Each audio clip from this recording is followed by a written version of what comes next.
नमस्कार प्यारे विद्यार्थियों, मैं पवन कुमार फिर से आपके सामने हाजिर हूँ। हिंदी जो विषय चल रहा था अपने व्याकरण का, व्याकरण के बिंदु के अंदर अपने जो बिंदु पढ़ रहे थे वो पढ़ रहे थे अपने वर्णमाला। और मैं आशा करता हूँ कि आप अपनी पढ़ाई के अंदर व्यस्त होंगे, स्वस्थ होंगे।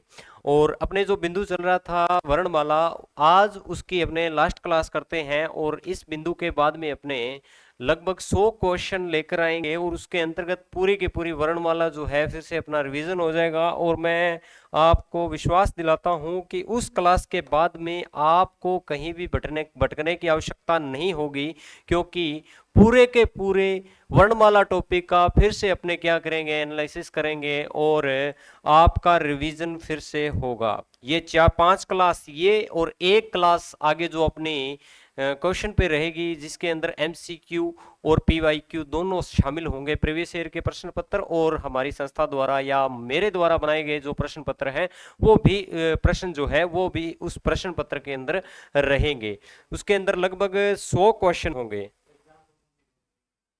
और ये वाला जो अपने प्रश्न पत्र अपने जो चल रहा है वर्ण वाला टॉपिक, और ये सभी प्रीवियस ईयर में आए हुए प्रश्न होंगे। जितने भी एग्जाम हुए हैं आज तक उनके अंदर आए हुए प्रश्न हैं और सभी के लिए ये बेनिफिशियल रहेगी। तो आगे ज़्यादा अपने दोस्तों को शेयर करें और सब्सक्राइब कराएं चैनल। और मैं आप सभी का धन्यवाद करना चाहूँगा, क्योंकि जिस प्रकार से आप प्यार और स्नेह दे रहे हो और उसका हम आगे ऐसे ही आपको अच्छे से अच्छा जो मैटर है वो प्रोवाइड करवाते रहेंगे। आपका समय जाया ना करते हुए मैं आगे बढ़ता हूं। और आज जो हम क्लास लेंगे वर्णमाला की अंतिम क्लास रहेगी। और मुझे याद आ रहा है कि लास्ट टाइम हमने यहां तक छोड़ा था और ये जो विभाजन पढ़ रहे थे अपने, वो विभाजन कौन सा था? वो विभाजन कुछ इस प्रकार से था कि उच्चारण स्थान के आधार पर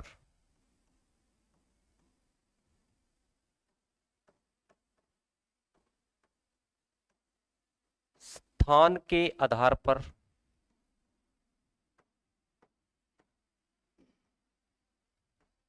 उच्चारण स्थान के आधार पर वर्णों का विभाजन।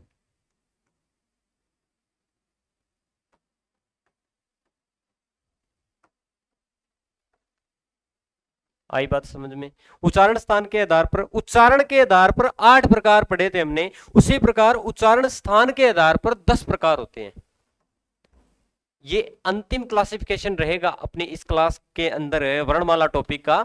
और ये इस अंतिम क्लासिफिकेशन के बाद अपने अन्य वर्णों को पढ़ने के बाद में कुल वर्ण, मानकीकृत वर्ण और अपने मूल वर्णों के बारे में अंतिम रूप से चर्चा करेंगे। उसके बाद इस टॉपिक का जो अपने समापन करेंगे, उसके बाद अपने एमसीक्यू वगैरह पीवाईक्यू लेकर आएंगे और अपने बढ़ते हैं इस क्लास में, इसको पूर्ण करते हैं। थोड़ी सी लंबी भी हो सकती है क्लास, ये देखते हैं अपने। देखिए, हमने उच्चारण स्थान के आधार पर जब पढ़ना शुरू किया कि उच्चारण स्थान के आधार पर 10 प्रकार पढ़ेंगे, तो मैंने आपको विचारों के बारे में पढ़ाया था कि विचार सबसे पहले आए, उसके बाद में कंठ, कंठ के बाद में तालु पर पहुंचे, तालु के बाद में मूर्धा पर पहुंचे, मूर्धा के बाद में ओष्ठ या होठ या फिर होठ पर पहुंचे। ये अपने विचार हमने कहा कि सबसे पहले कंठ पर पहुंचे तो इसको 1 नंबर दिया गया, और उसके बाद में तालु तो 2 नंबर, मूर्धा तो उसे दिया गया 3 नंबर। और अपने बात कर लें होठ की, तो होठ मूर्धा 3 नंबर। और उसके बाद में अपने बात कर लें कि उसके बाद में आए अपने दांत, उनसे आए दांत, मूर्धा के बाद में आए दांत, तो इन्हें रखेंगे अपने 4 नंबर पर। और उसके बाद में अपने बात करें तो ये आगे होठ, होठ आगे 5 नंबर पर। तो सीधी सी बात है कि सबसे पहले विचार कहाँ आए? कंठ, कंठ के बाद में तालु, तालु के बाद में मूर्धा, मूर्धा के बाद में दांत, और दांत के बाद में होठ। ये 5 याद रखना, 1 2 3 4 5, ये ही क्रम याद रखना है। कंठ के बाद तालु, तालु के बाद मूर्धा, मूर्धा के बाद दांत, दांत के बाद में होठ। ठीक है, ये क्रम याद रखना। अब इसी क्रम के आधार पे अपने क्या कर रहे हैं, क्लासिफिकेशन पढ़ रहे हैं। नेक्स्ट अपने क्या निकालते हैं, स्लाइड देखते हैं, उस पर अपने इनका विभाजन पढ़ने का प्रयत्न करते हैं। और बने रहिए इस क्लास के अंदर, और ये अपनी वर्ण विचार की अंतिम क्लास रहेगी। देखिए, अपने बात करें, सबसे पहले एक सारणी बनाते हैं, और इस सारणी के माध्यम से पूरी की पूरी अपने वर्णमाला के अंदर जो उच्चारण स्थान के आधार पर है उनको पढ़ते हैं। ठीक है, तो सबसे पहले अपने बात करते हैं, यहां पर आ जाएगा आपका क्रम।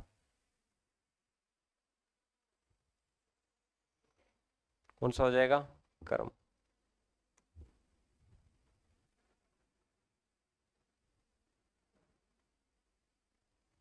ठीक है, और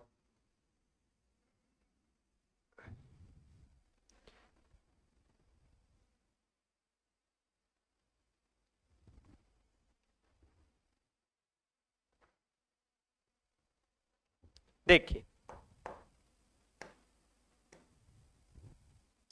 यह आ गई अपनी क्रम संख्या, और यहां पर आ जाएंगे अपने स्थान, यानी कि उच्चारण का स्थान। यहां पर आ जाएगा अपने वर्ण, और यहां आ जाएंगे कि उस वर्ण को किस नाम के नाम से जाना जाएगा, वो नाम आ जाएगा। ठीक है ना, इतना ही विभाजन करना है अपने को। ये लीजिए, तो यहां पर अपना क्या हो जाएगा, अंतिम रूप से विभाजन हो जाएगा इसका। देखिए भाई, थोड़ा सा पेशेंस रखिए, धैर्य बनाए रखिए, बस।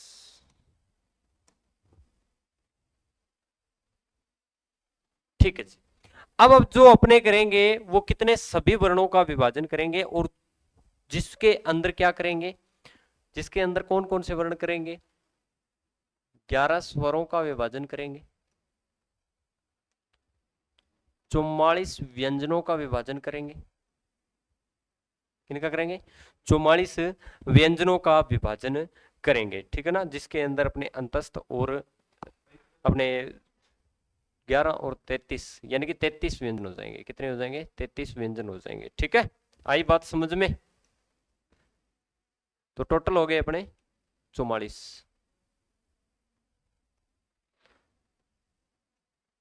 33 व्यंजन।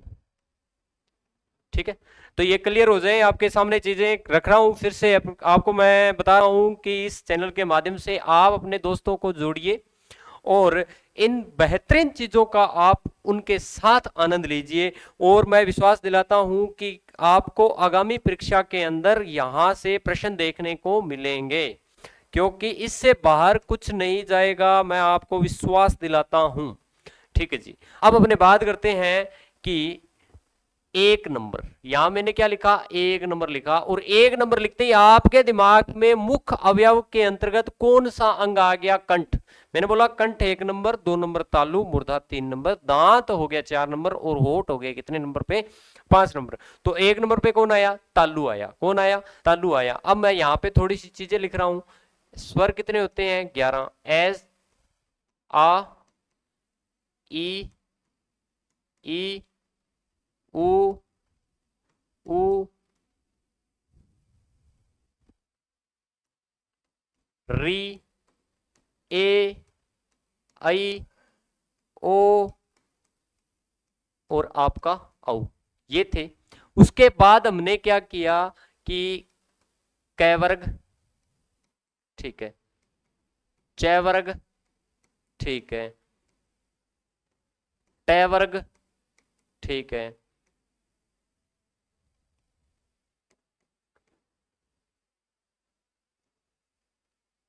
त वर्ग, प वर्ग,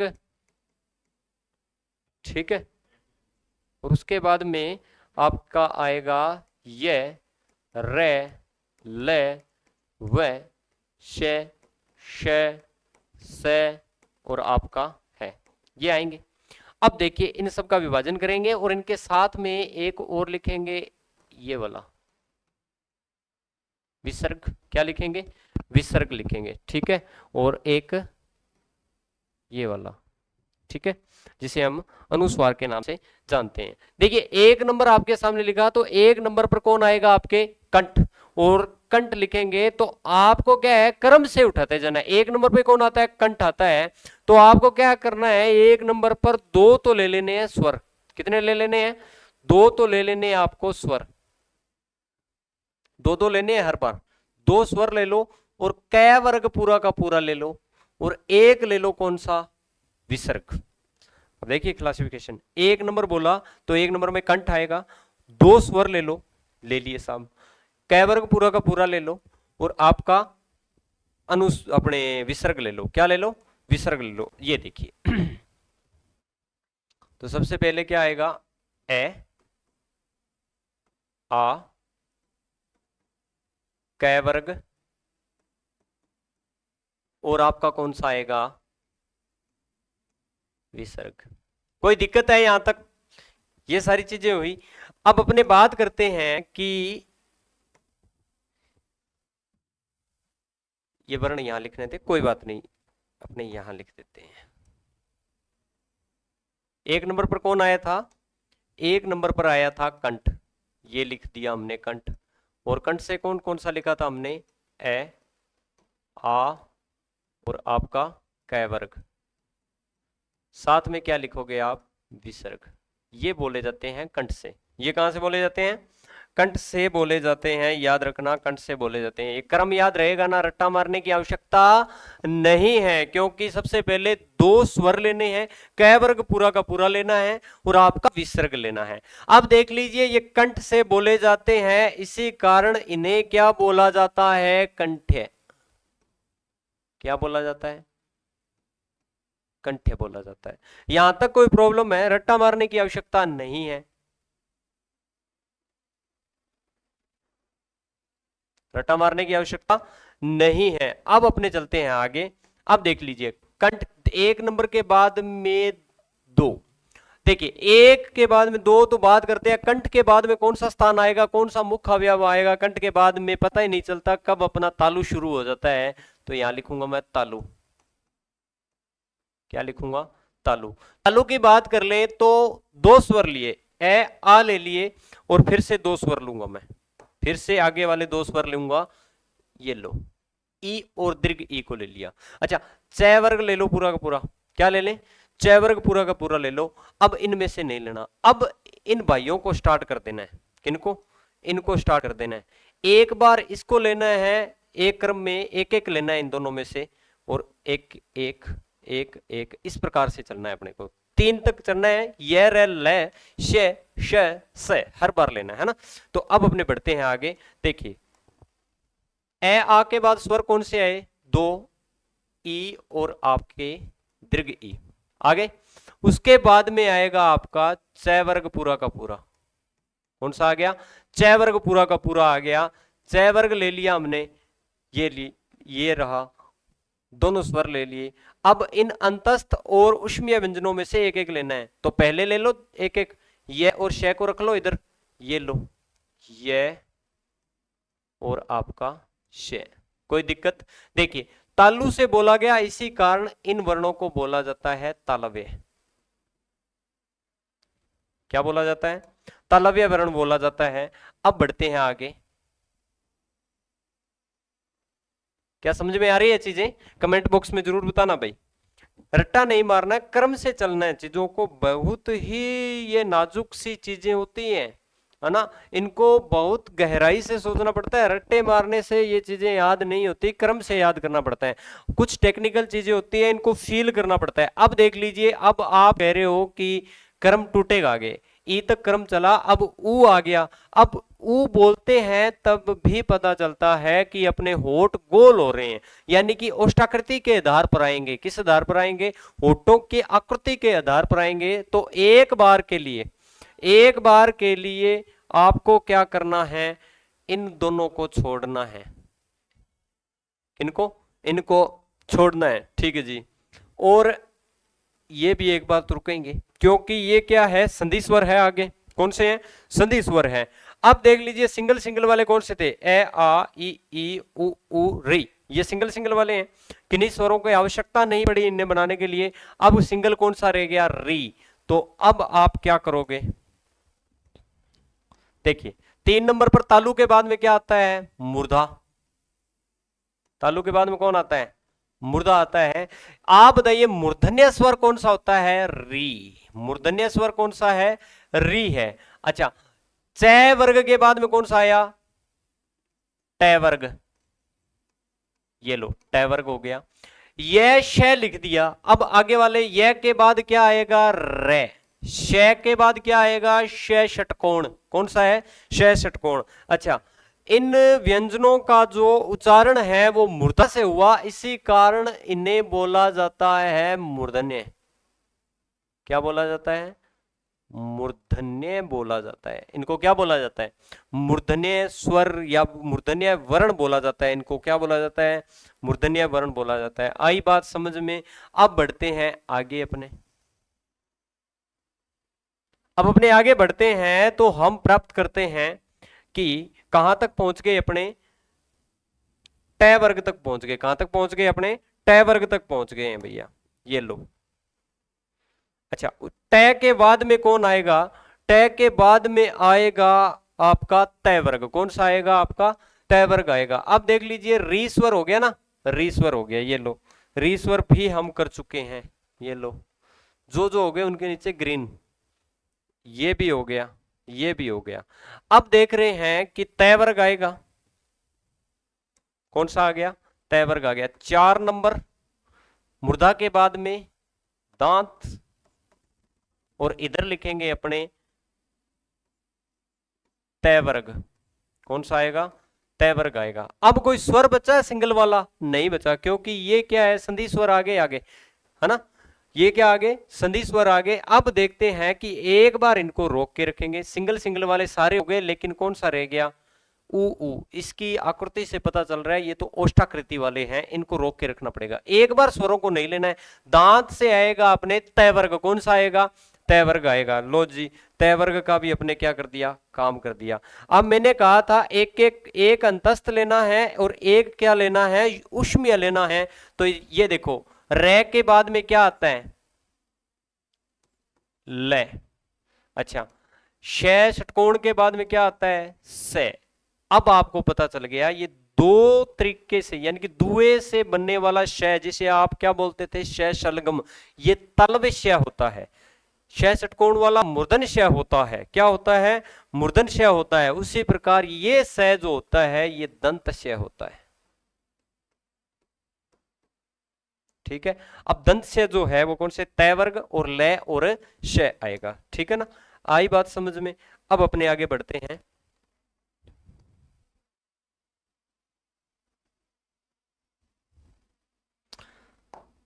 आगे बढ़ते हैं और हम प्राप्त करते हैं कि आगे होठों के अपने होठ आएंगे दांत के बाद में।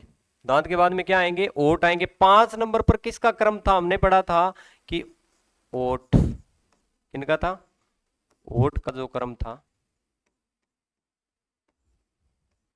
इनकी बात कर लेते हैं। देखिए देखिए कि तय के बाद में पै वर्ग। कौन सा आएगा, पै वर्ग। ठीक है, अब वर्गीय व्यंजन हो गए अपने पूरे, पै वर्ग। अब देख लीजिए स्वर कौन से बचे हैं, उ और दीर्घ उ, उनको भी लिख दीजिए। उ और आपका दीर्घ उ आ जाएगा इसके अंदर। ठीक है ना, उ और दीर्घ उ, तो ये हो गए ओष्ठ। अच्छा, ओठों से बोला जा रहा है तो इन्हें क्या बोलेंगे, ओष्ठ्य वर्ण। क्या बोलेंगे, ओष्ठ्य वर्ण।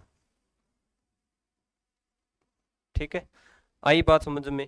अब यहां तक किसी को प्रॉब्लम है तो बताओ, यहां तक किसी को प्रॉब्लम है तो बताओ।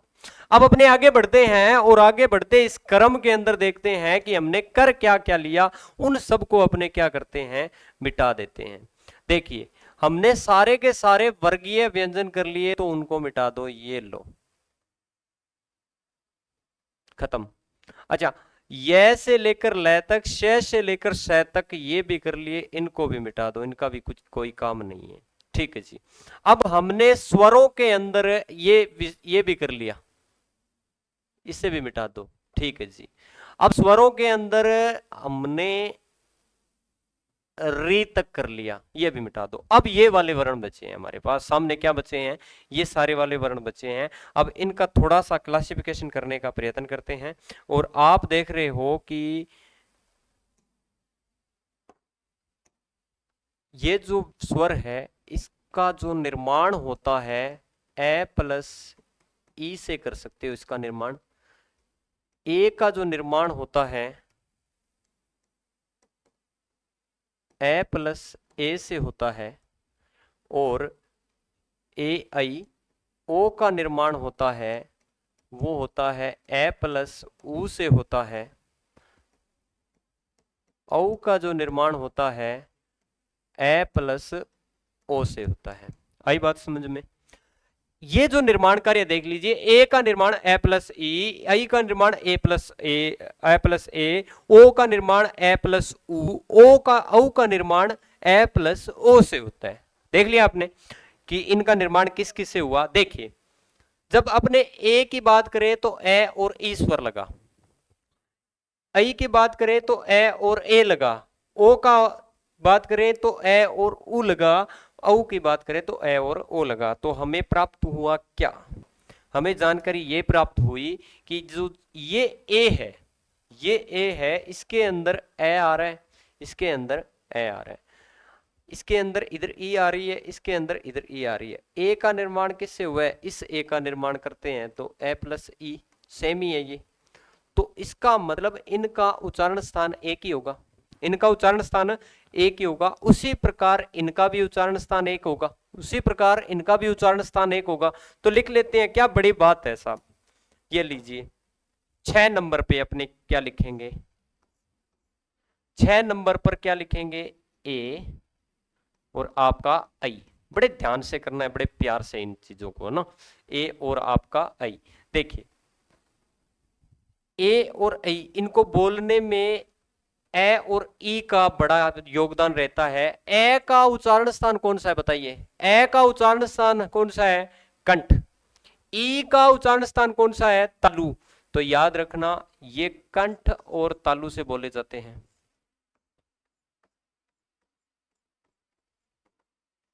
तो इसी कारण इनको बोला जाता है कंठ तालव्य।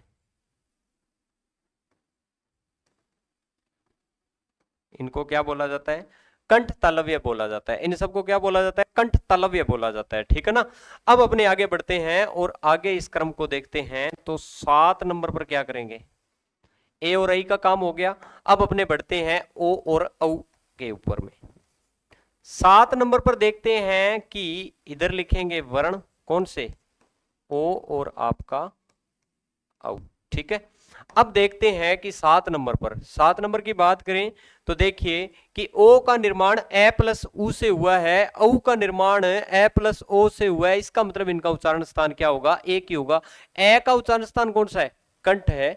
ऊ का उच्चारण स्थान कौन सा है, ऊ का उच्चारण स्थान देख लीजिए होठ है। तो याद रखना कंठ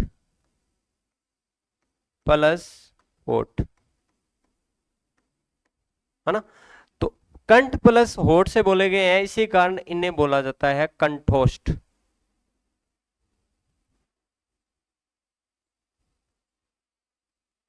क्या बोला जाता है, इनको कंठोष्ठ बोला जाता है। ठीक है। अब इनका क्या हो गया काम पूरा, इनका क्या हो गया काम पूरा हो गया इन वर्णों का।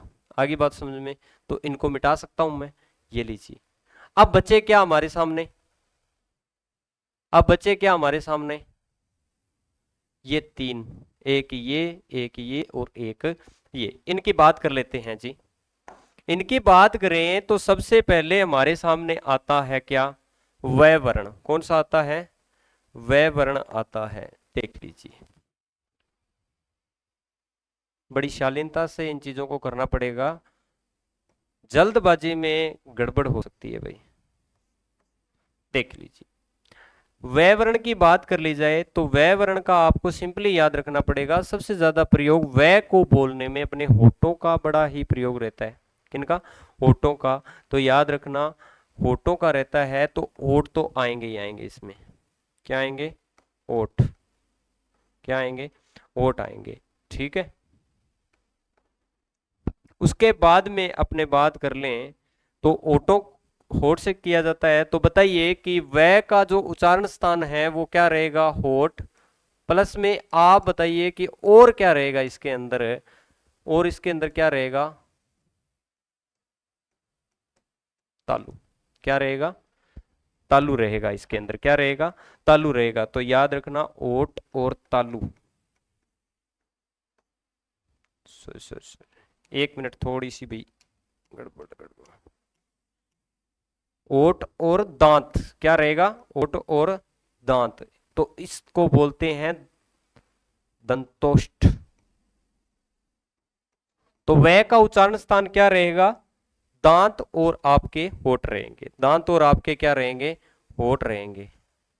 तो ये लीजिए, आपका वह भी पूरा हुआ।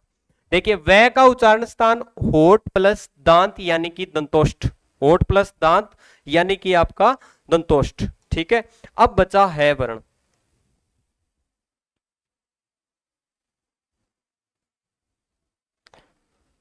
है वर्ण को आपको सिंपली याद रखना है वर्ण को आपको सिंपली याद रखना है। 9 नंबर पर रखा जाएगा और इधर आएगा अपने है वर्ण।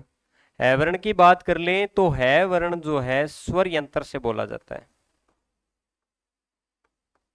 ठीक है, तो याद रखना है वर्ण जो है वो स्वर यंत्र से बोला जाता है। ठीक है, और उसके बाद अपने बात करते हैं तो 10 नंबर पर अंतिम रूप से क्या आएगा,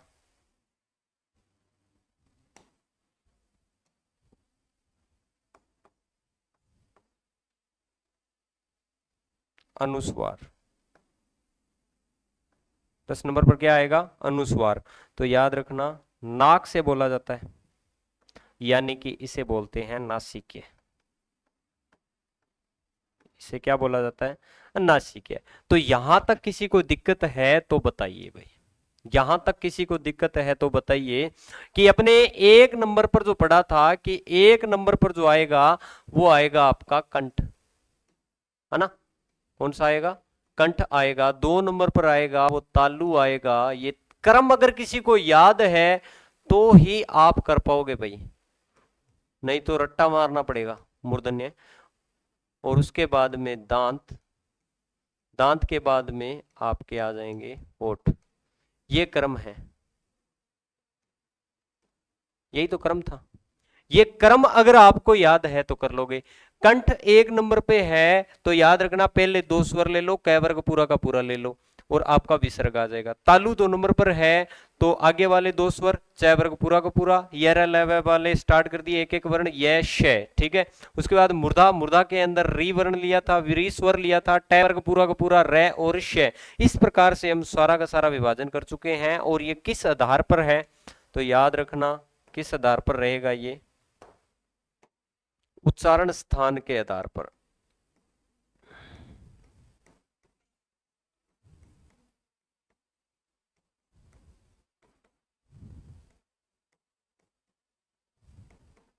किस आधार पर रहेगा, ये उच्चारण स्थान के आधार पर रहेगा। यहां तक किसी को दिक्कत है तो बताइए, यहां तक किसी को दिक्कत है तो बताइए।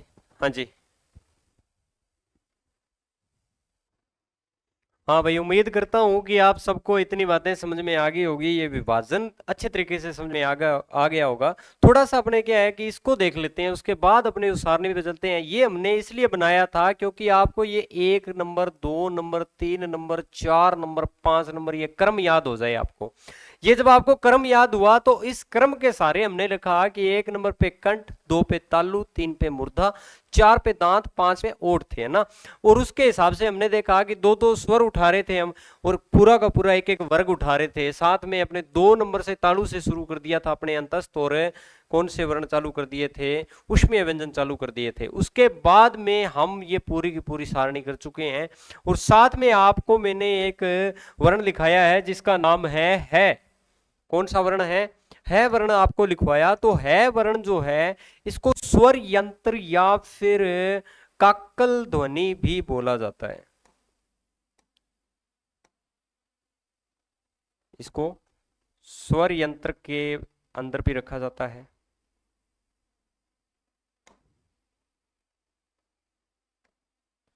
तो ध्यान रखिए कि इसे किस में रखा जाता है, स्वर यंत्र।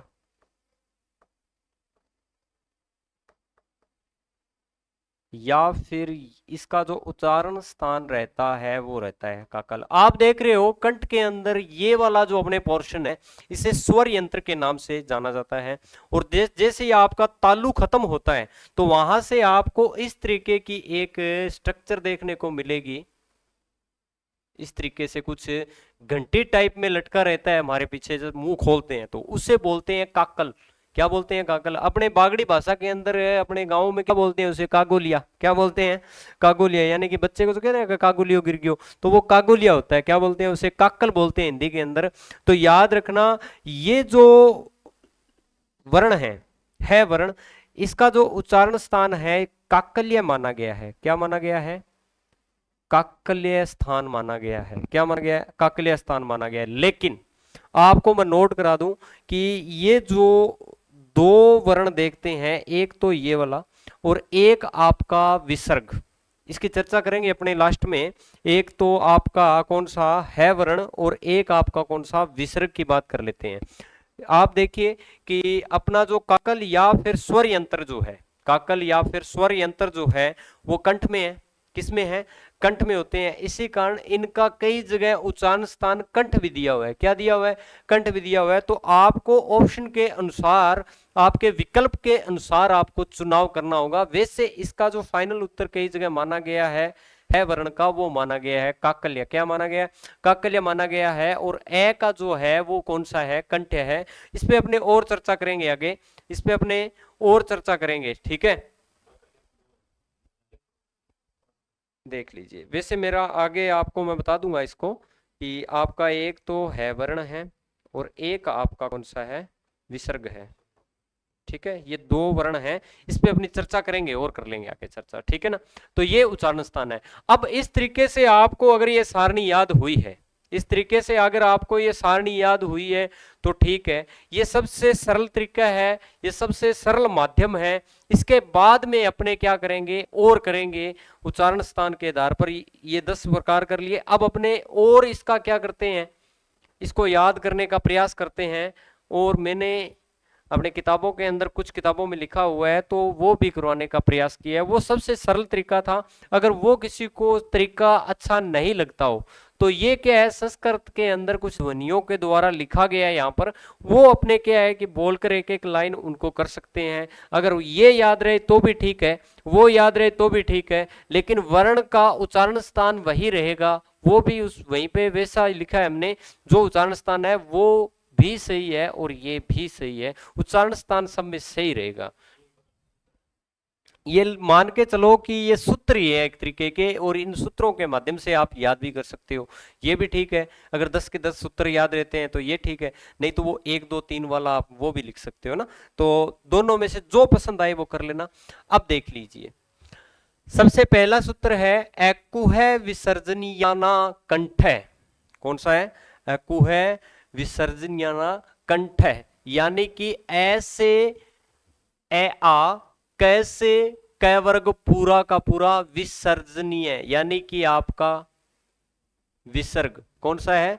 विसर्ग। और आपका हो जाएगा है वर्ण। किसमें रखा जाता है। अब देख लीजिए, आप देख रहे हो कि मैंने आपको ए तो करवाया था, यानी कि विसर्ग तो करवाया था कंठ में, लेकिन है नहीं करवाया कंठ में। और कई जगह ये भी लिखा हुआ है कि विसर्ग और है जो है इनका उच्चारण स्थान कौन सा है? कंठ है। यानी कि कंठ से है तो ये कंठ है। तो आपको मैं बता दूं कि इनका उच्चारण स्थान कंठ भी माना गया है। और इनका उच्चारण स्थान कौन सा माना गया है? मैंने यहां पर लिख दिया काकल भी माना गया है, क्योंकि ये जो काकल भाग होता है कंठ का ही हिस्सा होता है। ये किसका होता है? कंठ का ही हिस्सा होता है। तालु और कंठ के मध्य में पाया जाता है। ये तालु और कंठ के मध्य में पाया जाता है। इसलिए आपको, अगर मैं बात कर लूं इनकी, अगर आपको वहां पर कंठ और काकल दोनों दिया हो तो आपको अगर स्पेशली क्या पूछे, है वर्ण पूछे, तो आपको काकल का ही चुनाव करना है। किसका करना है? काकल का ही चुनाव करना है। अगर काकल ऑप्शन में नहीं है, विकल्प में नहीं है, तो आपको विकल्प चुनना है क्या, कंठ दोनों के लिए। तो ज्यादा एक और बताऊं कि जो एग्जामिनर है आजकल ऐसे विवादास्पद प्रश्न नहीं पूछता, क्योंकि वो जो अपने एनसीईआरटी या फिर आरबीएससी की पुस्तक के सिंपल से उदाहरणों से लेगा। यानी कि अगर वो कंठ और तालु देगा दोनों, ये अपने अपने विसर्ग और है देगा दोनों, तो मैं मानता हूं कि कंठ और काकल या काकल्य, कंठ और काकल, या मैं बोलूं अपने एक और स्वर यंत्र, इन तीनों को इकट्ठा नहीं बिठाएगा, क्योंकि तीनों में क्या हो जाएगा, विरोधाभास उत्पन्न हो जाएगा।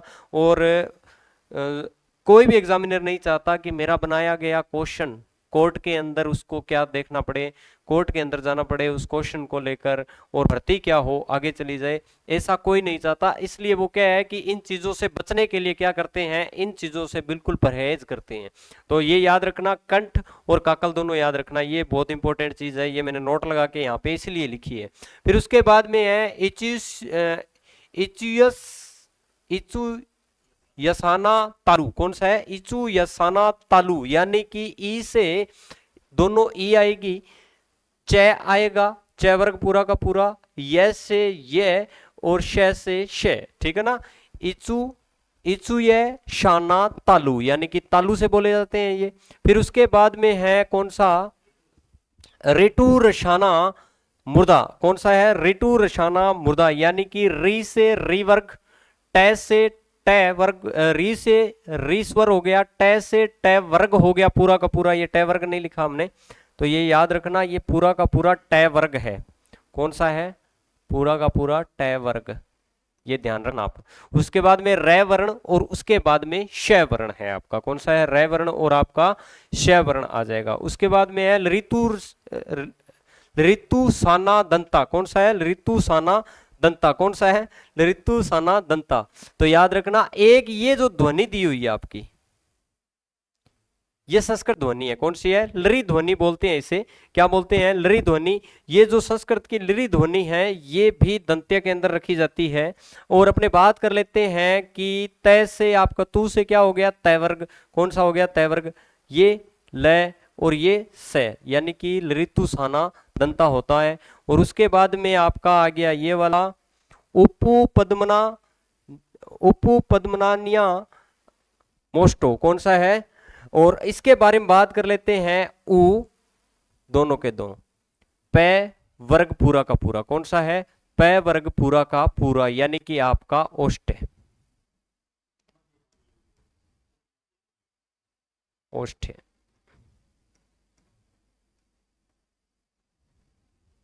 ठीक है। और उसके बाद में आएगा आपका कौन सा, रिमण नाना नासिका। ये ध्यान रखना, प्रत्येक वर्ग का पांचवा अक्षर, यानी कि नाक से बोला जाता है प्रत्येक वर्ग का पांचवा अक्षर, नाक से बोला जाता है प्रत्येक वर्ग का पांचवा अक्षर। उसके बाद में नासिका के अंदर कौन सा आएगा, नासिका अनुस्वार से, यानी कि जो अनुस्वार होता है ये वाला, ये भी नासिका। और मैंने आपको पहले बताया भी है, प्रत्येक वर्ग का पांचवा अक्षर आप अनुस्वार बोल सकते हो, है ना। ये अपने विसर्ग अपने जब करते हैं क्या व्यंजन संधि, उसके अंदर पता चलता है। एदेतो हो कंठ तालु, यानी कि ए दो मात्रा आई, यानी कि आपका कौन सा हो गया, ए और आई दोनों क्या है, कंठ और तालु से है। उसी प्रकार ओदौतो हो कंठ कंठोष्टम, यानी कि ओ और औ कंठ और ओष्ठ दोनों से बोले जाते हैं। उसके बाद में आता है वाकाश्य दंतोष्ट, यानी कि वह वर्ण जो है वो कहां से बोला जाता है, दांत और होठ से बोला, अपने दांत और होठ से बोला जाता है। ठीक है, इतने सारे कर लिए हमने। अब बात करते हैं थोड़े से अलग वर्णों की। हमने नय वर्ण, लय वर्ण और स वर्ण, इनकी बात करें तो इनका जो अपने उच्चारण स्थान पड़ा था वो पड़ा था दांत, यानी कि दंत्य। कौन सा पड़ा था, दंत्य पड़ा था। लेकिन कुछ नए आधुनिक जो अपने व्याकरणविद आए हैं उन्होंने किताबों के अंदर ये भी लिखा है कि इन तीनों का न ल स का जो उच्चारण स्थान है वो कौन सा है, वर्ष है। कौन सा है, वर्ष, वर्ष है। वर्ष जाल वाला स्थान कौन सा रहता है, जैसे आप मानो कि ये अपना तालु वाला भाग है, ये तालु वाला भाग है, और इस तालु वाले भाग के बाद में आप पढ़ते हो कि यहां पर क्या आ जाते हैं, मसूड़े। क्या आ जाते हैं, मसूड़े आ जाते हैं। और मसूड़ों के अंदर दांत धसे होते हैं अपने। कौन से धसे होते हैं, दांत। आपको पता है कि मसूड़े और अपने तालू के मध्य जो ऊपर उठा हुआ थोड़ा सा भाग होता है ना, ऊपर उठा हुआ थोड़ा सा भाग होता है, उससे बोलते हैं ये वर्ड्स। से क्या बोलते हैं, वर्ड्स बोलते हैं। क्या बोलते हैं, वर्ड्स बोलते हैं इन्हें।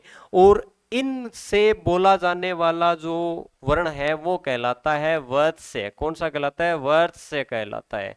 याद रखना वो होता है न, ल, से। कौन सा होता है, न, ल, से। तो याद रखना इन तीन वर्णों को वर्ड्स से के अंदर रखा जाता है। किसके अंदर रखा जाता है, हाँ। और आप बोल के देखिए कि जैसे इन तीन वर्णों को बोलते हैं तो आपकी जीभ कहाँ टच हो रही है, वही स्थान वर्ष से, ठीक है ना। और इस इन तीनों की बात हो गई, और इनकी बात कर ले तो इनकी बात हम कर चुके हैं। अगर ये ऑप्शन में नहीं है तो आप क्या करोगे, सीधा कंठ, बस बात खत्म। तो ये अपने विभाजन खत्म हुए। अब इन विभाजनों के बाद में अपने पढ़ते हैं अन्य वर्णों को। और अन्य वर्णों की बात करें तो अपने आज तक क्या पढ़ चुके हैं वो भी जानेंगे, लेकिन अन्य वर्णों की अपने बात कर लेते हैं। इस पूरी क्लास के अंदर इसको पूरा करने का प्रयास करते हैं। देखिए, हमने 11 स्वर पढ़ लिए और 33 व्यंजन पढ़ लिए। दो अपने क्या पढ़ ली, अयोग वाहे ध्वनिया पढ़ ली। तो याद रखो क्या क्या पढ़ा अभी तक, 11 स्वर, 33 व्यंजन, 2 अयोग वाहे ध्वनिया। तो अन्य स्वर, अन्य वर्णों की बात कर लें तो आपकी सबसे पहले अयोग वाहे ध्वनिया अन्य वर्णों में आती है, अयोग वाहे ध्वनिया।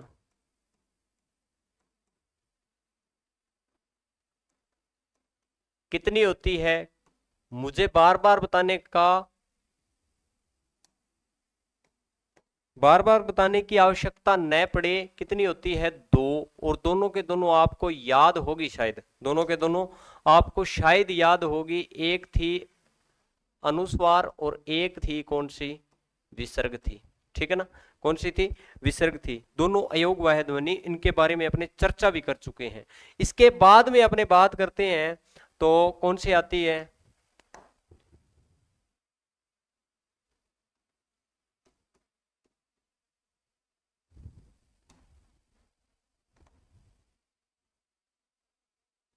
ताड़न जात। और इनके बारे में भी अपने चर्चा कर चुके हैं, इनके बारे में भी अपने चर्चा कर चुके हैं। इनके बारे में भी बताने की मुझे आवश्यकता ज्यादा नहीं पड़ेगी शायद। ये भी कितने होते हैं, 2 होते हैं। कौन कौन से, एक होता है ड और एक होता है अड़, ठीक है। और ऐसे व्यंजन जिनको कभी स्वर रहित नहीं किया जा सकता, पूरी वर्णमाला के अंदर ये 2 वर्ण हैं। ताड़नजात उत्क्षिप्त व्यंजन बोलते हैं जिन्हें फेंके हुए व्यंजन बोलते हैं। क्या बोलते हैं, फेंके हुए व्यंजन बोलते हैं। इन्हें द्विगुणी भी व्यंजन बोलते हैं। क्या बोलते हैं, द्विगुणी। चलो, हाँ जी, उत्क्षिप्त लिख सकते हो, ताड़नजात लिख सकते हो आप। ये पहले अपने करवाए हुए हैं, इन पे चर्चा कर चुके हैं, ठीक है जी। इन पे चर्चा कर चुके हैं अपने, इसलिए मैं फटाफट करवा रहा हूं। उसके बाद में अपने बात करते हैं विदेशी, विदेशी वर्ण। अब वर्णों की बात करूं तो विदेशी वर्णों की बात कर लूं तो विदेशी वर्णों की संख्या, वर्ण की बात करें तो 6 पढ़ेंगे अपने, लेकिन विदेशी व्यंजन 5 पढ़ेंगे, विदेशी स्वर 1 पढ़ेंगे। लेकिन एनसीईआरटी बताती है कि विदेशी जो व्यंजन है उनकी संख्या है 3। तो अपने कितने लिखने हैं, क्या करने हैं वो देख लेते हैं। पहली बात तो विदेशी के अंदर कोई भी विदेशी वर्ण ले लेंगे। जैसे अपने सबसे पहले बात करें विदेशी स्वर कौन सा है, तो विदेशी स्वर होता है ये वाला, अर्धचंद्र बिंदु वाला। इसे मेहमान स्वर के नाम से भी जाना जाता है। क्या है, इसे मेहमान स्वर, मेहमान या आगत स्वर भी बोलते हैं। ठीक है, इसे मेहमान या फिर आगत स्वर के नाम से भी जाना जाता है। और क्या है इसमें, अब अपने बात कर लेते हैं कि व्यंजन, विदेशी व्यंजनों की बात कर लें तो याद रखना, 5 याद रखना। 5 कौन से क, ख, ज, क, ख, ग, ज और आपका फ। ठीक है, तो ये 5 है। एनसीईआरटी नहीं कहती है कि ये 5 आपको यूज करने हैं, लेकिन हिंदी वर्णमाला के अंदर एनसीईआरटी के अनुसार 3 ही लिए गए हैं। 3 कौन से लिए गए हैं, ख, ज और फ। तो आपको ये 3 याद रखने हैं। ठीक है, ख, ज और आपका फ। तो ये याद रखना, ये है अरबी फारसी के।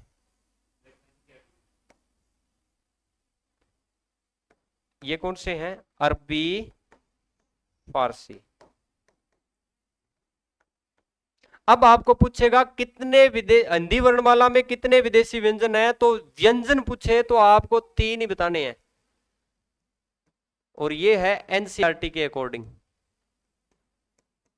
हिंदी वर्णमाला में एनसीईआरटी के अकॉर्डिंग कितने व्यंजन है, 3। आपको पूछ ले वर्ण कितने हैं, 4, क्योंकि एक स्वर भी तो लोगे, एक स्वर भी तो लोगे, ये एक स्वर भी तो लोगे। अब अपने आगे बढ़ते हैं, और ये अरबी फारसी के हैं सारे के सारे, क्योंकि ये नुक्ता चिन्ह लगा हुआ है ना उधर, मैंने बताया था आपको। अब अपने आगे बढ़ते हैं, और आगे बढ़ते हैं तो उस क्रम के अंदर देखते हैं आगे, बड़ा ही महत्वपूर्ण आपके सामने बिंदु लिख रहा हूं, और वो लिख रहा हूं कौन सा, संयुक्ताक्षर। हाँ वो करो, संयुक्ताक्षर।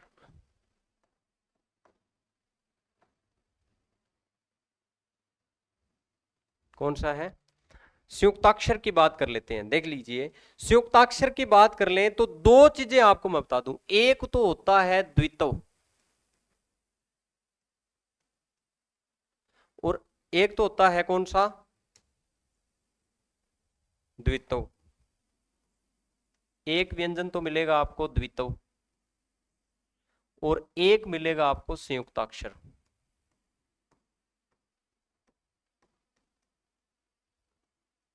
देख लीजिए, द्वित्व और संयुक्ताक्षर बनाने के लिए आपको कम से कम 2 व्यंजन,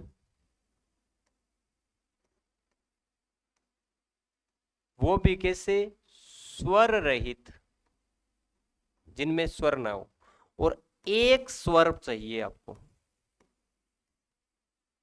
ठीक है, ऐसा ही यहां होगा कि संयुक्ताक्षर बनाने के लिए भी आपको 2 व्यंजन, कैसे, स्वर रहित, कैसे, स्वर रहित, कैसे चाहिए, स्वर रहित चाहिए आपको। ठीक है, 2 व्यंजन स्वर रहित, इधर भी 2 व्यंजन स्वर रहित, एक इधर स्वर चाहिए। ठीक है जी, अब आप इसे दूसरे तरीके से भी देख सकते हो कि एक व्यंजन स्वर रहित हो और एक व्यंजन स्वर सहित हो, एक व्यंजन स्वर रहित हो और एक व्यंजन स्वर सहित हो, क्योंकि ये जो स्वर है इन दोनों में से किसी न किसी व्यंजन के साथ जुड़ेगा, है ना। तो ये चीज होती है। अब आप कहोगे कि इन दोनों में फर्क क्या है, इन दोनों में फर्क ये होता है कि इनमें जो दोनों व्यंजन होते हैं ना, ये वाले दोनों व्यंजन, ये होते हैं एक जैसे।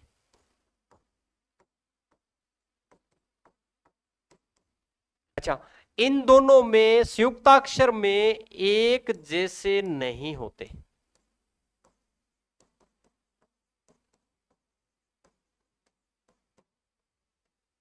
द्वि यानी कि दोनों एक जैसे, द्वि का मतलब दोनों एक जैसे, द्वित्व बोला जाता है ऐसे व्यंजन जो कि एक स्वर रहित है, एक स्वर सहित है, और दोनों के दोनों व्यंजन एक जैसे हैं, तो वो क्या कहलाएंगे, द्वित्व व्यंजन कहलाएंगे।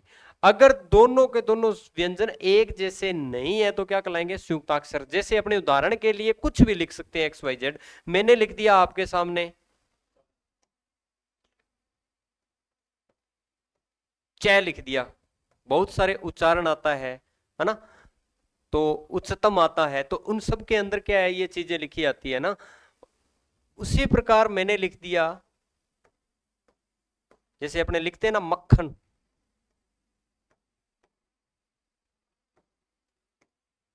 है ना, मक्खन लिखते हैं, मक्खन इस तरीके से लिखा जाता है। तो याद रखना, एक जैसे व्यंजन आ गए तो क्या करोगे आप, अब इसको तोड़ोगे तो क्या बनेगा, च स्वर रहित प्लस में चा लिखा हुआ है ना, च स्वर रहित है और इस च के अंदर आ की मात्रा जुड़ी हुई है। अब इसको देखोगे, ये संयुक्ताक्षर है, क स्वर रहित और ख के अंदर क्या है, स्वर है। दोनों की चीजें तो सेम है ना, स्वर इधर भी है, स्वर इधर भी है, इधर भी स्वर रहता है, इधर भी स्वर रहता है, लेकिन दोनों व्यंजन अलग अलग हैं, दोनों व्यंजन एक जैसे हैं, तो वो संयुक्ताक्षर हो गए और ये क्या हो गए, आपके द्वित्व वर्ण हो गए। अब देखिए एक और जानकारी कि द्वित्व वर्ण जब आप लिखते हो, क्या लिखते हो, जब आप द्वित्व वर्ण की बात आएगी, ये संयुक्ताक्षर अपने नेक्स्ट स्लाइड पे कर लेंगे। द्वित्व वर्ण याद रखना, वर्गीय व्यंजनों,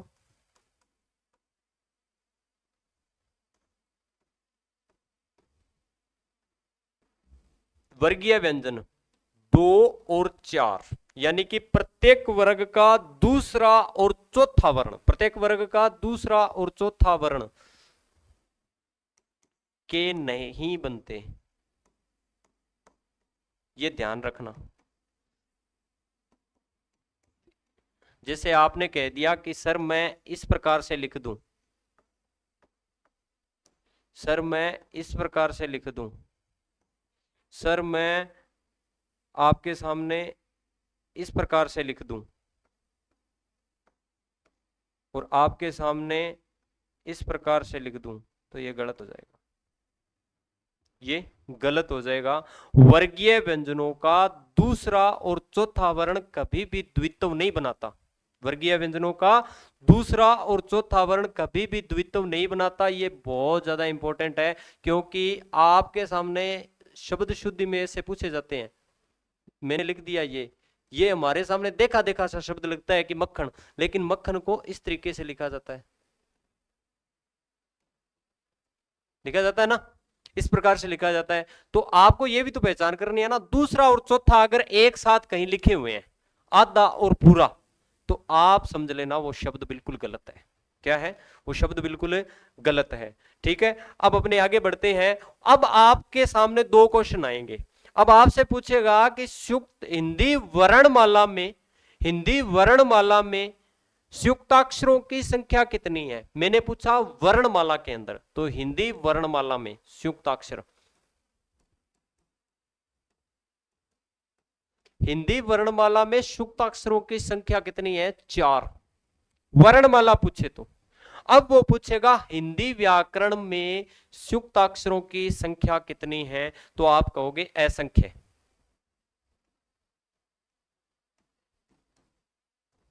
इसको अपने लिख लेंगे आगे, और व्याकरण में असंख्य, कैसे असंख्य, वर्णमाला के अंदर तो फिक्स कर रखे हैं कि क्षय, त्रय, जय, श्रेय, ये 4 वर्ण क्या होंगे संयुक्ताक्षर, लेकिन आप बताइए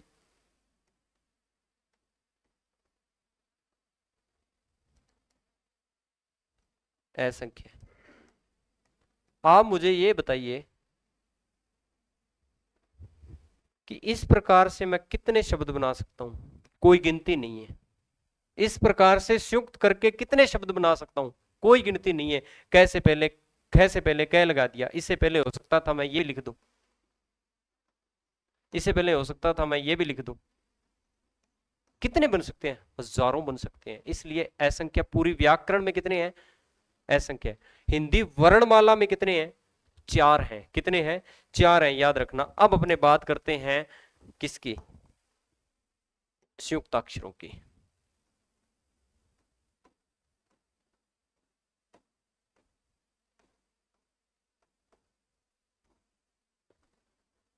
देखिए संयुक्ताक्षरों की संख्या कितनी है, 4 होती है। कितनी होती है, 4 होती है। और उन संयुक्ताक्षरों की बात कर लेते हैं। अगर आपको पूछे हिंदी वर्णमाला में कितने हैं, वर्णमाला के अनुसार वर्णमाला में कितने हैं, 4 होते हैं। और उन 4 की बात करें तो देखिए सबसे पहला आएगा कौन सा, क्ष, और उसके बाद में आएगा जय, और उसके बाद में आएगा त्रय, और उसके बाद में आएगा आपका श्रेय। ये चार होते हैं। अब देख लीजिए इनका जो विभाजन करेंगे किन किन वर्णों की सहायता से ये बने हैं, तो याद रखना इसके अंदर क, श और ए। कहने का मतलब अब ये क्या है, संयुक्ताक्षर की परिभाषा क्या होती है, संयुक्ताक्षर या द्वित्व बनाने के लिए दो व्यंजन चाहिए स्वर रहित और एक स्वर चाहिए, या फिर एक व्यंजन चाहिए और एक स्वर सहित व्यंजन चाहिए। इस परिभाषा को ये फॉलो कर रहा है, बिल्कुल कर रहा है। तो क, मूर्धन श और आपका ए मिलकर क्षय बनाते हैं। उसके बाद में अपने बात कर लें कि जय की, इसे कई बोलते हैं ज्ञ, क्या बोलते हैं ज्ञ, इसको बोला जाता है जय, यानी कि आपका जय से बना है, इसी कारण से जय बोला जाता है। जय की आधी आवाज आती है इसके अंदर, तो याद रखना इसके अंदर जय। तो जय का पांचवा अक्षर कौन सा होगा, ण्य, ये भी स्वर रहित, और आपका स्वर कौन सा जोड़ देंगे इसमें, ए है तो ए जोड़ देंगे, कहीं ज्ञा बना तो आ जोड़ देंगे, जो स्वर जुड़ेगा, स्वर चाहिए अपने को। उसके बाद त्रय, त्रय बनाने के लिए तय, रे और आपका ए। उसी प्रकार आपका श्रेय, श्रेय के अंदर श, रे और आपका ए। कोई दिक्कत, यहां तक किसी को कोई दिक्कत हो तो बताओ। ये अपने क्या हो गए, चार संयुक्ताक्षर हो गए। हिंदी वर्णमाला में संयुक्ताक्षरों की संख्या कितनी है, चार है, लेकिन पूरी वर्णमाला में संयुक्ताक्षर कितने हैं, सॉरी हिंदी वर्णमाला में चार है, व्याकरण में कितने हैं, असंख्य है। अब अपने बात करते हैं आगे। आगे बात करें तो सबसे पहले बात करें इनका उच्चारण स्थान पूछे तो आप आराम से बता सकते हो, क्योंकि उच्चारण स्थान आप पढ़ के आए हो। क का उच्चारण स्थान कंठ था, श का कहां से था, देखिए सबसे पहले क्या आएगा, कंठ, प्लस में कंठ, ये श षटकोण वाला कहां से था, मूर्धा, कंठ मूर्धा,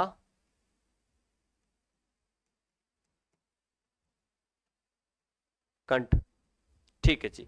उसके बाद में जय का उच्चारण स्थान कौन सा था, कंठ के बाद क्या आया, तालु, तो ये आ गया तालु, एक एक करके लिखोगे, ये भी क्या, तालु, तालु तालु कंठ। उसके बाद में तय का उच्चारण स्थान कौन सा लिखोगे, तय का उच्चारण स्थान कौन सा लिखोगे, दंत्य, कौन सा, दंत्य। और रे का उच्चारण स्थान कौन सा लिखोगे आप, तालु, तालु ही होता है ये रे, तो तालु, और ए का हो जाएगा कंठ, ठीक है जी। अब उसके बाद में श्रेय का, श कौन सा है, ये वाला, तो याद रखना इसे लिखोगे तालु, तालविषय है, और ये भी क्या, तालु, रे यहाँ पे तालु, तो यहाँ भी तालु होगा, तालु, और ये हो जाएगा कंठ। तो आप उच्चारण स्थान रटने की आवश्यकता नहीं है, एक एक उच्चारण स्थान किस से बने हैं ये आप कर सकते हो, किस से बने हैं ये भी कर सकते हो। आगे बात समझ में, ये सारी की सारी चीजें आपको मैंने बता दी हैं। अब अपने बढ़ते हैं आगे, और इन सब के बारे में अपने चर्चा कर चुके हैं, तो आगे बढ़ते हैं। तो अपने अब वर्णों की बात कर लें। अब आपसे पूछा जाएगा कि मूल वर्णों की संख्या, अब कुछ ऐसे विशेष व्यंजन हैं तो उनकी भी बात करेंगे अपने, धीरे धीरे जैसे जैसे अपने टॉपिक आगे चलेंगे। वर्णमाला ऐसी तो है नहीं कि पूरी ये एकदम से हो जाए, ये हो जाए, लगभग चीजें हमने करा दी हैं, 100% दे दिया है। अब देखिए कि जैसे जैसे आगे अपने टॉपिक और बिंदु बढ़ेंगे तो नई नई चीजें और निकलेंगी, तो वो भी आपको बताता जाऊंगा कि इस व्यंजन को इस नाम से भी जाना जाता है, इस व्यंजन को इस नाम से भी जाना जाता है। हाँ भाई, समझ में आया होगा यहाँ तक। अपने अपने जो वर्ण कर चुके हैं, संयुक्ताक्षरों को कर चुके हैं, और थोड़ा सा और देख लेते हैं फिर अपने अंत करते हैं इस वीडियो का। और अपने ये सारी चीजें कर चुके थे। उसके बाद में उससे पहले इनको करने का ये भी तरीका अपनाया था हमने ना, ये वाला तरीका भी अपनाया था, सारणी वाला। और उसके बाद में हमने किया था क्या कि अयोग वाह ध्वनियां, ताड़न जात उत्क्षिप्त व्यंजन भी बोलते हैं, फेंका हुआ व्यंजन भी बोला जाता है इसे, ठीक है। और विदेशी वर्णों की बात करें तो 6 कर सकते हो आप, जिसके अंदर एक स्वर आ गया ओ, जो मेहमान स्वर है, अगत स्वर है, ये अंग्रेजी का है, जैसे डॉक्टर लिखते हैं अपने, क्या करते हैं, डॉक्टर लिखते हैं। उसके बाद में अपने व्यंजन पढ़े थे 5, जो कि कौन से हैं, अरबी फारसी भाषा के है, क, ख, ज, फ, यानी कि इसके नीचे क्या लगा होगा आपका, नुक्ता चिन्ह लगा होगा। लेकिन एनसीईआरटी कहती है ख, ज, फ, ये 3 ही लेने हैं अपने, तो वो एनसीईआरटी वाला ही पढ़ना है अपने को, तो 3 ही याद रखने हैं। ये 3 व्यंजन है, एक स्वर है, तो टोटल कितने हो गए, 4। कितने हो गए, 4 हो गए। तो याद रखना 1 + 3, यानी कि आपका एक तो हो जाएगा स्वर विदेशी, और 3 विदेशी हो जाएंगे आपके व्यंजन। कौन से हो जाएंगे, व्यंजन हो जाएंगे। आगे बात समझ में, ये बात आपको यहां तक समझ में आ गई, तुम आगे बढ़ो।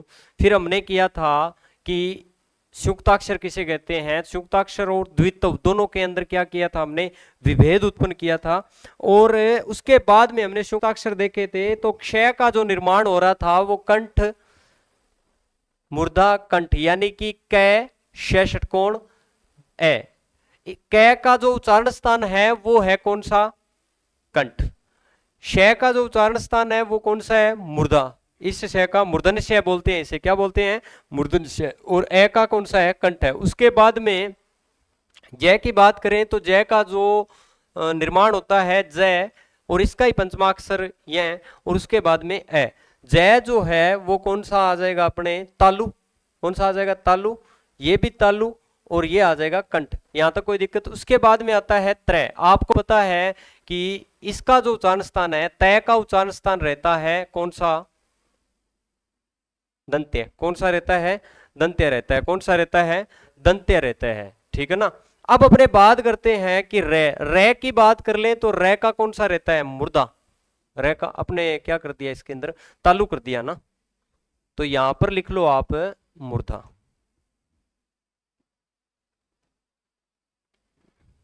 रे का क्या रहेगा, मुर्दा रहेगा। अब रे की बात आई गई है तो रे को हमने पढ़ा था, इसे, इस रे को प्रकंपित व्यंजन बोला जाता है। इस रे को रुंडित व्यंजन बोला जाता है।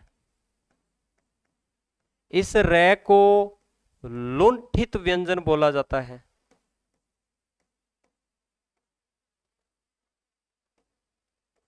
क्या बोला जाता है, लुंठित व्यंजन के नाम से जाना जाता है, ठीक है। इस रे को लुंठित व्यंजन के नाम से जाना जाता है। अंतस्थ व्यंजनों के अंदर आता है, ये किस में आता है, अंतस्थ व्यंजनों के अंदर आता है। अब ए का उच्चारण स्थान कंठ है, तो याद रखना तय का उच्चारण स्थान हो जाएगा दंत्य। तय का उच्चारण स्थान दंत, कौन सा हो जाएगा, दंत हो जाएगा, दंत्य, दांत से बोला जाता है, तो दंत्य मूर्धा कंठ, कौन सा हो जाएगा, दंत्य मूर्धा कंठ। उसके बाद में आता है श्रेय। श्रेय की बात कर लें तो श्रेय का उच्चारण स्थान होगा किससे, तालव्य श से, ये तालु वाला है। अब यहां पर भी हमने तालु लिख दिया, तो इसको थोड़ा सा करेक्शन कर लेते हैं, तो ये हो जाएगा रे, कौन सा हो जाएगा, मूर्धा। रे कौन सा हो जाएगा, मूर्धा वाला हो जाएगा। उसके बाद में ए कंठ से होगा, ठीक है। यहां तक कोई दिक्कत है तो बताइए, यहां तक कोई दिक्कत है तो बताइए, फिर मैं आगे बढ़ूं। अब अपने बढ़ते हैं आगे, और अब अपने बात करते हैं एक बिंदु, जो कि कई बार प्रश्न पूछे जाते हैं डायरेक्टली। यहां से 3 प्रश्न बनेंगे। सबसे पहला प्रश्न बनेगा आपके सामने कि हिंदी में मूल स्वर, सॉरी अपना मूल वर्ण, या फिर बोलेगा हिंदी में वर्णों की संख्या, सीधा सीधा बोलेगा हिंदी में वर्णों की संख्या कितनी है।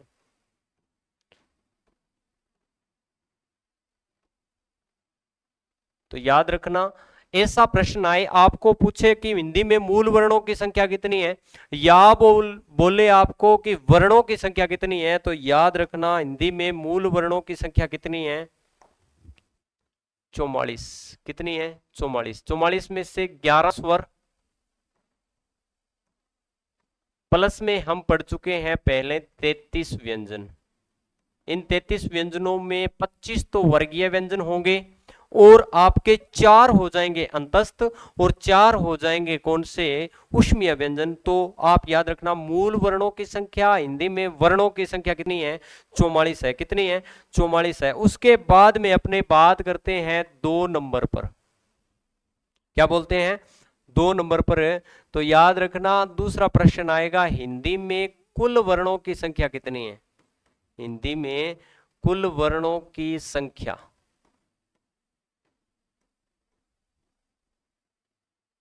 हिंदी में कुल वर्णों की संख्या पूछेगा वो, तो कितनी बताओगे आप? तो याद रखना 53 बताओगे। कितनी बताओगे? 53। तो कुल वर्णों की संख्या ये 53 कैसे होंगी? तो याद रखना और कौन से हैं कि 44 तो याद रखोगे। इस 44 में क्या का जोड़ोगे? 2 आप जोड़ोगे ताड़न जात। कौन से जोड़ोगे? 2 ताड़न जात जोड़ोगे, 4 संयुक्ताक्षर,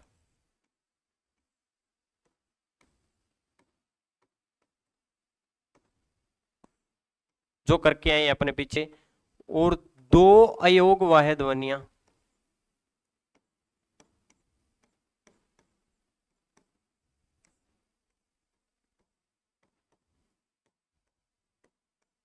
विसर्ग और कौन सा? अनुस्वार। विसर्ग और कौन सी? अनुस्वार।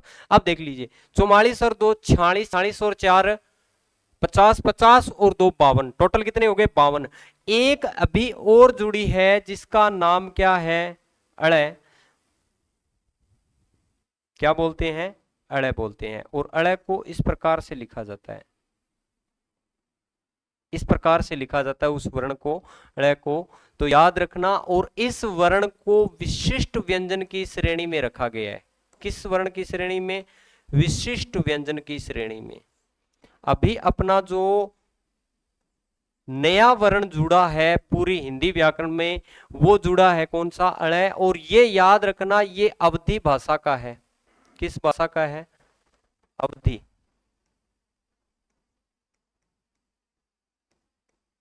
अवधी भाषा का शब्द है। जिस प्रकार से इनको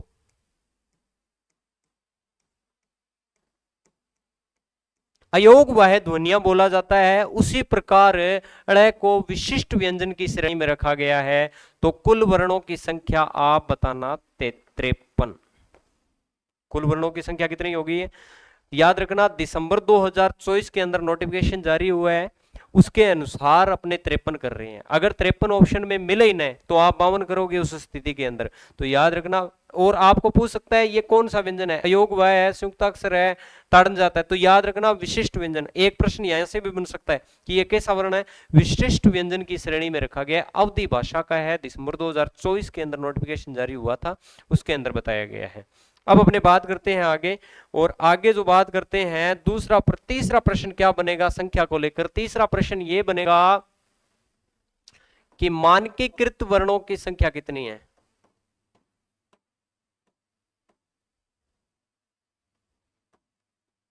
वर्णों की संख्या, कि मानकीकृत वर्णों की संख्या कितनी है? तो याद रखना 4 विदेशी। पढ़ के आयो ना? 4 विदेशी प्लस में 53, तो 57। मानकीकृत वर्णों की संख्या कितनी है भाई? 57 है। कितनी है? 57 है। मूल वर्णों की संख्या या वर्णों की संख्या कितनी है? 44 है। कुल वर्णों की संख्या कितनी है? 53 है। और मानकीकृत वर्णों की संख्या कितनी है? 57 है। ठीक है। और आपने आगे वाली क्लास के अंदर क्या है, आज इस अपने वर्ण विचार बिंदु का क्या कर चुके हैं? बिल्कुल समापन कर चुके हैं। बिल्कुल इसको क्या है, हमने पढ़ लिया है। और कुछ भी छोटी मोटी चीजें क्या है कि वर्णों के थोड़े बहुत नाम जो बिल्कुल छिपे होते हैं किताबों में, है ना, तो वो क्या है, जैसे जैसे अपने बिंदुओं की ओर बढ़ेंगे तो वहां पर उनकी चर्चा करते जाएंगे, क्योंकि एकदम से आपको सारी चीजें प्रोवाइड करवाई गई है ना, सारी की सारी आप उनको ग्रहण कर रहे हो, और बार बार एक बार पढ़ने से नहीं, बार बार पढ़ोगे तब ही आपके क्या होगी, ये चीजें स्थायी होंगी। अब अपने समापन की ओर चलते हैं, और नेक्स्ट क्लास के अंदर अपने लगभग 100 प्रश्न क्या होंगे, एमसीक्यू के रूप में देखे जाएंगे। कितने? 100 क्वेश्चन देखेंगे एमसीक्यू के रूप में, जो कि अपने क्या होंगे, वर्ण विचार के। और हो सका तो लाइव आने का प्रयास करेंगे, अगर हो सका तो उसकी जानकारी आपको अपने कम्युनिटी बॉक्स के अंदर टेलीग्राम चैनल पर क्या पहले से करवा दी जाएगी कि कितने बजे लाइव होगा। अगर लाइव नहीं होंगे तो आपको वीडियो बना के डाल दी जाएगी। और मैं आशा करता हूं कि आप अपनी जो पढ़ाई है उसके अंदर बिल्कुल व्यस्त होंगे ना, तो आप बिल्कुल इस चैनल के साथ बने रहिए और अपने दोस्तों के अंदर अधिक से अधिक शेयर कीजिए, ठीक है ना। और एक बार नहीं 2 बार वीडियो देखिए, क्योंकि वर्ण विचार पूरा का पूरा एक बार समझ में आ गया ना, तो आगे वाले टॉपिक बिल्कुल आसान हो जाते हैं, क्योंकि एक बिंदु हिंदी के अंदर एक बिंदु दूसरे बिंदु से जुड़ा होता है, ठीक है ना। और अपने चलते हैं अब, धन्यवाद, समापन करते हैं इसका। जय हिंद।